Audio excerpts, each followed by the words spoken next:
Russia Ukraine ನಡುವೆ ಸೇನಾಪಡೆ ಯುದ್ಧಕ್ಕೆ ತಾರ್ಕಿಕ ಅಂತ್ಯ ಕಾಣುವ ಲಕ್ಷಣ ಗೋಚರಿಸುತ್ತಿದೆ. ಸ್ಥಳೀಯ ಕಾಲಮಾನ ಬೆಳಿಗ್ಗೆ 10:30 ಹೊತ್ತಿಗೆ ರಷ್ಯಾ ಉಕ್ರೇನ್ ಮೇಲೆ ಕದನ ವಿರಾಮ ಘೋಷಣೆ ಮಾಡಿದೆ.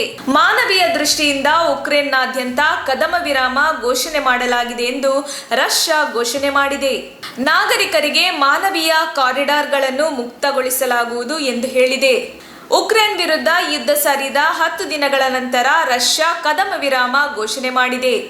ಇದು ತಾತ್ಕಾಲಿಕ ಯುದ್ಧ ವಿರಾಮ ಘೋಷಣೆಯೇ.